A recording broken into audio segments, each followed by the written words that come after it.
Hello and welcome to another revision video from the English at Penrice YouTube channel. Today we're going to be having a look at the Robert Browning poem entitled My Last Duchess. You're going to need to have a good understanding of the poem for your English Literature Paper 2, Section B, so the anthology question, where you'll be asked to analyse and compare two poems from the anthology. Before we read the poem, let's have a brief look at some context surrounding it, and that should help with our understanding of it as we read. Just underneath the title, you'll notice a reference to a region of northern Italy called Ferrara. That gives us a little bit of a hint that the poem might be based on Duke Alfonso II of Ferrara. He references throughout his last Duchess, the Duchess is not alive anymore. And this links to the real-life Duke Alfonso, whose wife Lucrezia, in 1561, died under quite suspicious circumstances. People believe that she was potentially poisoned. So that would suggest, given the nature of the poem, that this poem is based on that real-life Duke Alfonso.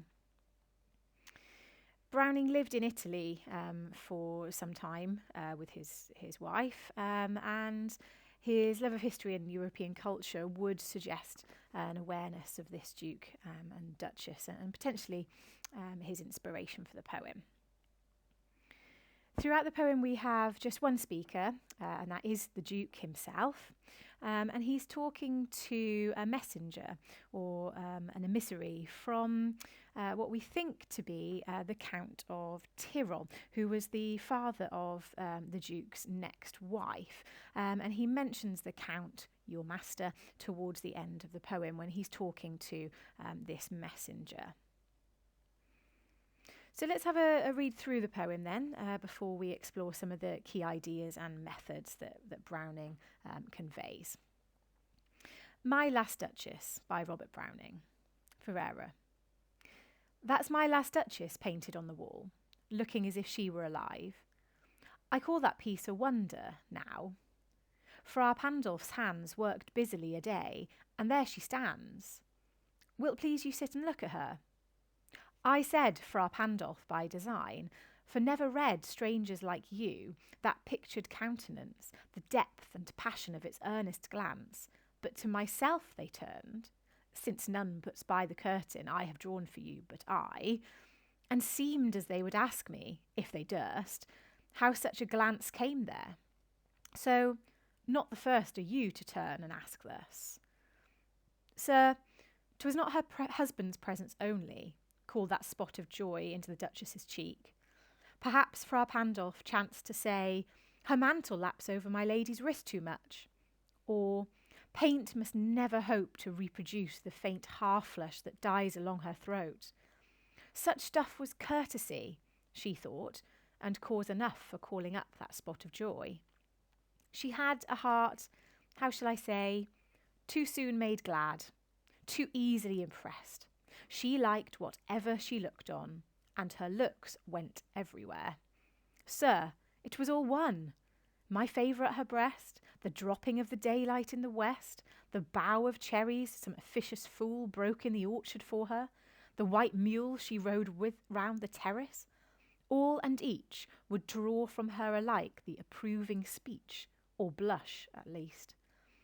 She thanked men, good, but thanked somehow, I know not how, as if she ranked my gift of a 900-years-old name with anybody's gift. Who'd stoop to blame this sort of trifling?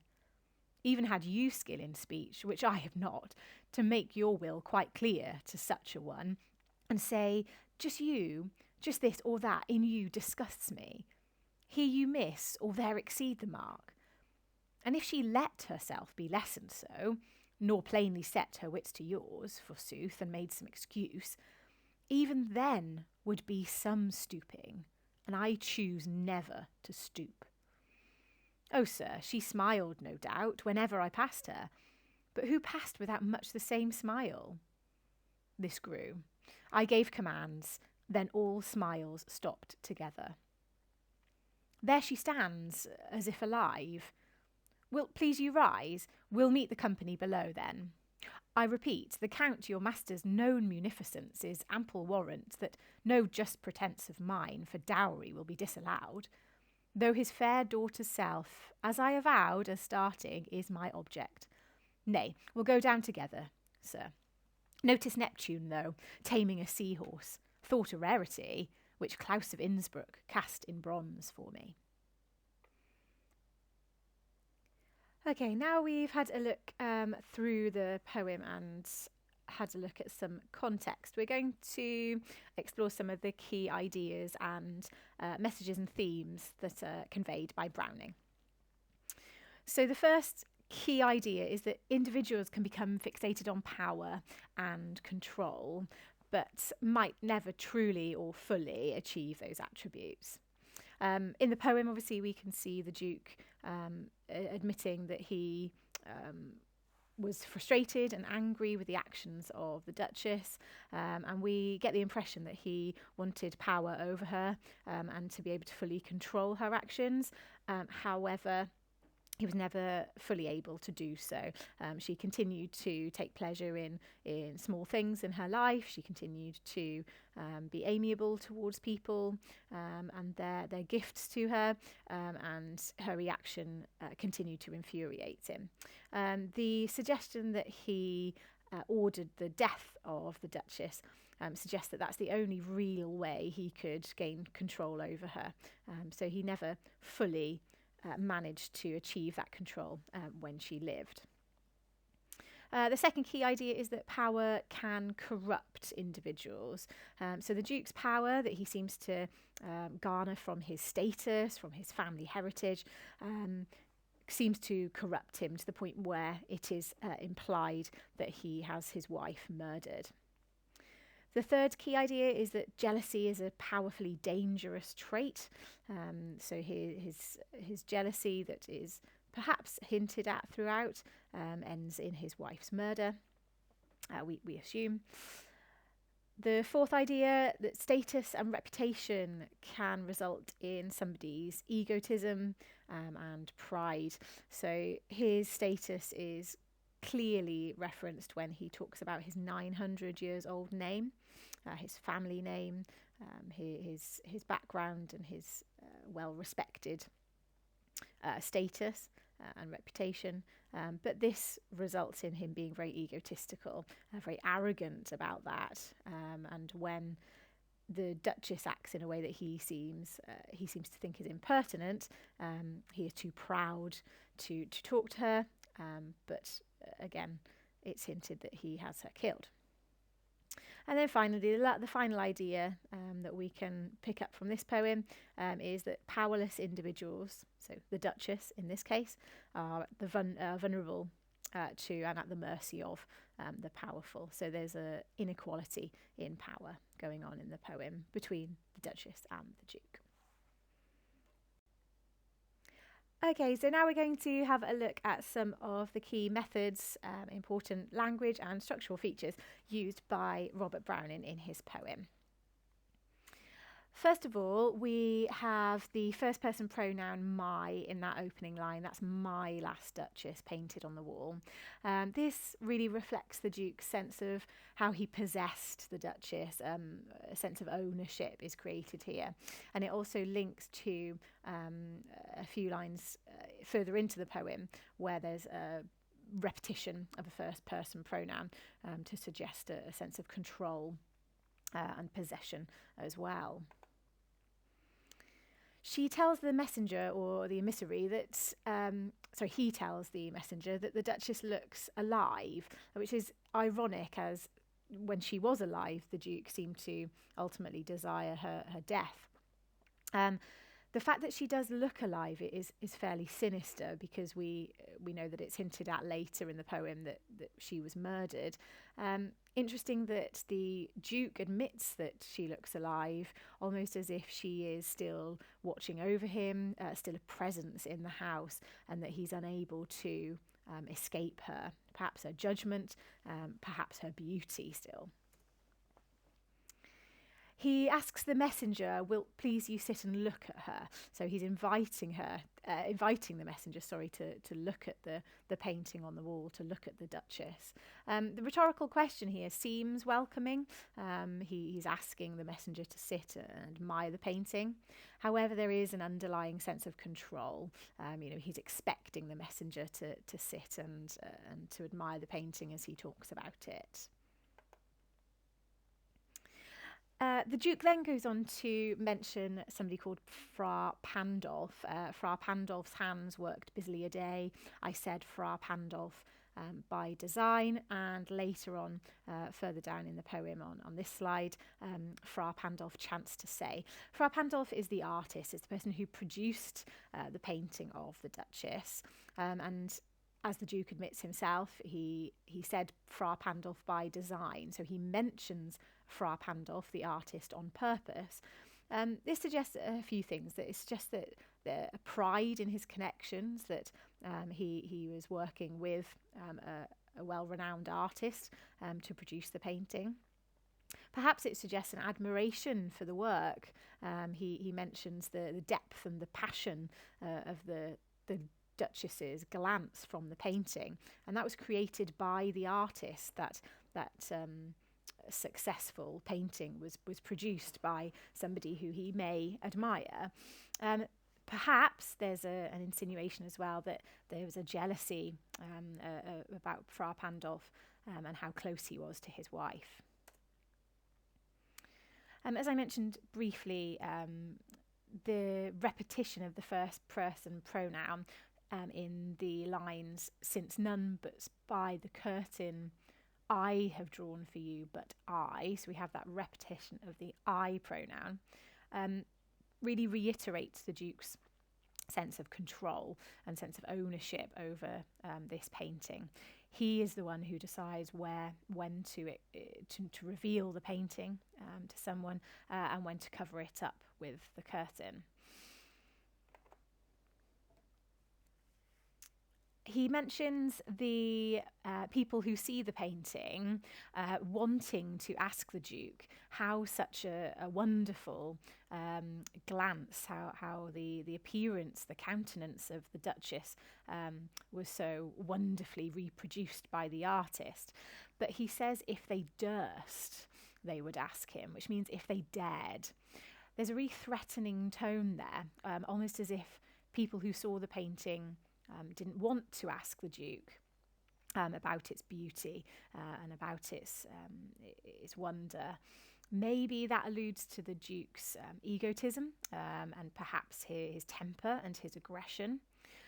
Perhaps it suggests that people don't want to talk about the painting and the Duchess's face and how she looks so much because of the suspicious circumstances surrounding her death.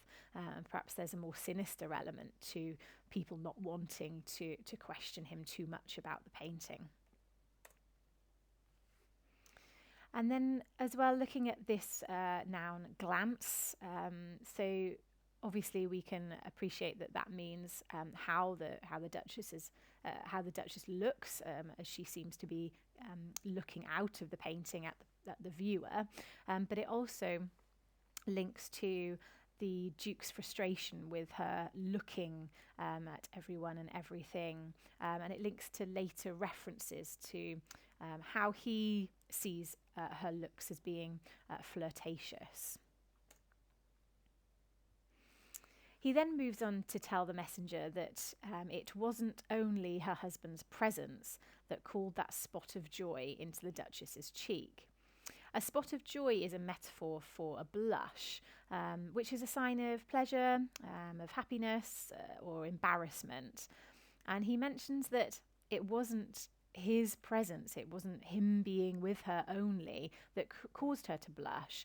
And that seems to unsettle and frustrate him. And that's suggested here. He then moves on to say that some of Fra Pandolf, so the artist's comments, might have drawn this blush from his Duchess. Comments like, her mantle laps over my lady's wrist too much. A mantle is a cloak that the Duchess was probably wearing when she sat for the painting. Or a compliment such as, paint must never hope to reproduce the faint half-flush that dies along the throat, which is suggesting that painting the Duchess would never really replicate her beauty. And the abstract noun courtesy, it means politeness, chivalry, and the Duke doesn't think that these comments were any cause for the Duchess to blush.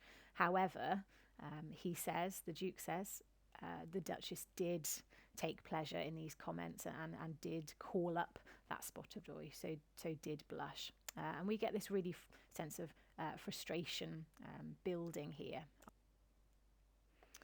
Okay, let's move on to this part of the poem. We have again the Duke mentioning what he believes to be the Duchess's affectionate and open nature in this part of the poem. There's a really critical tone when he says that he thought the Duchess had a heart that was too soon made glad and too easily impressed. So she took pleasure and happiness from things too easily, he is suggesting. He's alluding to perhaps even her flirtatious nature when he says her looks went everywhere, and we have this image of potentially her looking at people and things admiringly in a rather flirtatious way, which really angers him. The critical tone here reveals his desire to repress the Duchess, to control her. He's not happy with her gaining pleasure and excitement from things that, from other things apart from him, her husband. He's quite shocked and frustrated by what he sees to be impertinent behaviour from the Duchess, not showing him required respect. And we see that through Browning's use of the exclamative here. Sir, 'twas all one. And then he will go on to list things that all seem to be the same for the Duchess in terms of her admiration and her pleasure for them. And this list, so we have the Duke's favour, the dropping of the daylight, so the sunset, a bough of cherries brought for her, and a white mule, which is a donkey that she seemed to ride around with on the terrace of their residence. That list really emphasises the number of things that brought the Duchess joy in her life, however brought the Duke great displeasure and great frustration. He references an officious fool bringing his Duchess a bough of cherries to enjoy. And that's quite derogatory language, which emphasises his anger, but also suggests that maybe he feels threatened by other men, by other people bringing his wife gifts. The Duke tells the messenger that the Duchess thanked men, good, but thanked somehow, and then goes on to go back to his frustration. The idea of thanking men, and then obviously that exclamative suggesting his approval of that, links to the idea of patriarchy, that dominant males in the society at the time did require respect. So her appreciation of men is not wholly criticised by the Duke, but he does go on to express some frustration at exactly how and to what extent she expressed her approval of men. We've got a number of examples of caesura occurring at this point throughout the lines, caesura being punctuation used in the middle of the line of poetry. So let's have a look at this line here, all blush at least. She thanked men, good, but thanked. So we've got the comma, then the full stop, then we have a comma and a dash and an exclamation mark. You know, that level of caesura seems to be mirroring the Duke's exasperation, his annoyance. His speech is becoming less coherent and rehearsed than it was earlier in the poem, which suggests this tension rising as he talks about the things that really he disapproved of that the Duchess did. One thing that angers him in particular is that she gained pleasure from these he sees as small things like riding round on her white mule, a bough of cherries, that she gains the same pleasure from that as his gift of a 900-year-old's name. Now, this is a symbol for his family, his heritage and his reputation, and that really conveys his vanity and his pride in his background and his status, and it infuriates him that she doesn't appreciate that more than other gifts that people bring to her. And then he repeats this idea of stooping, so lowering himself to discuss these issues with the Duchess or to correct her behaviour. And that repetition of stoop here and a number of lines down, even then would be some stooping, highlights the Duke's belief that the Duchess was inferior to him, that he would have to lower himself to correct this behaviour or to even discuss it with her. And he talks about some things that potentially people would say to the Duchess to try and correct this behaviour. Just this or that in you disgusts me. Here you miss or exceed the mark. And that word disgusts, there's a really critical tone there in this hypothetical speech that he would or somebody else would give to the Duchess. But that really strong verb, disgusts, showing us that actually he felt quite repulsed by her actions and by her behaviour. At the end of this part of the poem, he says, "I choose never to stoop." There's a really blunt statement there that Browning includes, which conveys the Duke's feelings that to discuss this behaviour from the Duchess would be beneath his dignity. And that really reinforces his obsession, his preoccupation with his reputation and his pride. He can't bring himself to lower himself to talk about these things with the Duchess, even though they frustrate him so much. Okay, let's have a look at the final part of the poem then.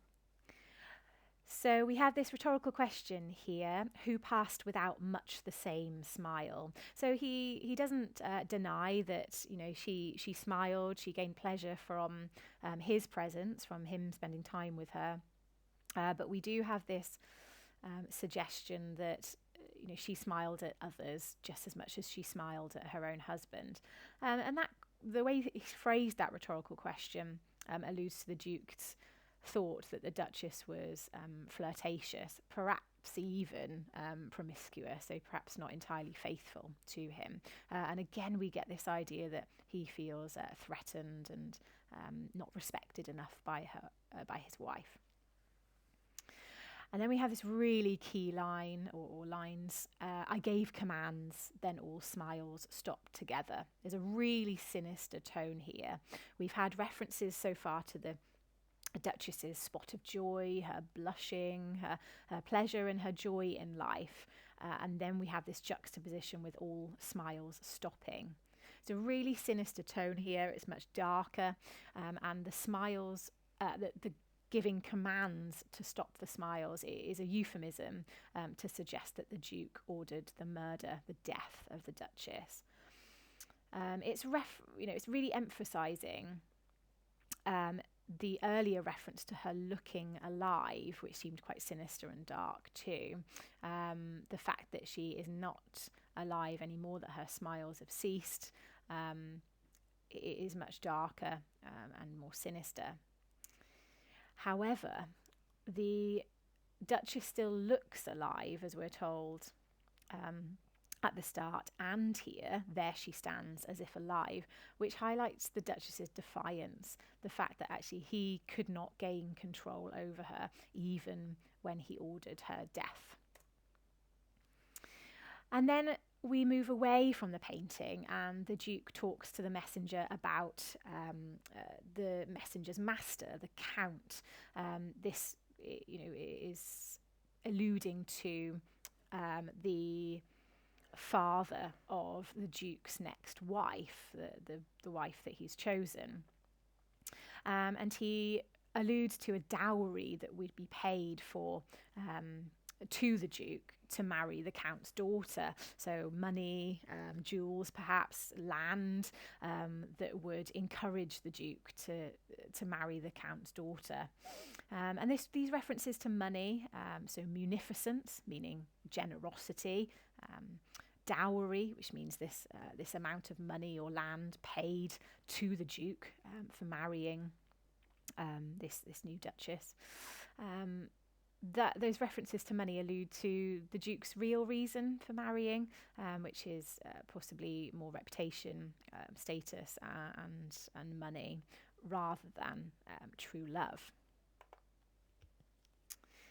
And then finally, just before the end of the poem, the Duke mentions another sculpture, a bronze statue that he has in his collection as well. And this is a non sequitur, which means something that doesn't seem to relate to what's being talked about, an aside, maybe something that doesn't seem to be coherently flowing with the rest of the conversation.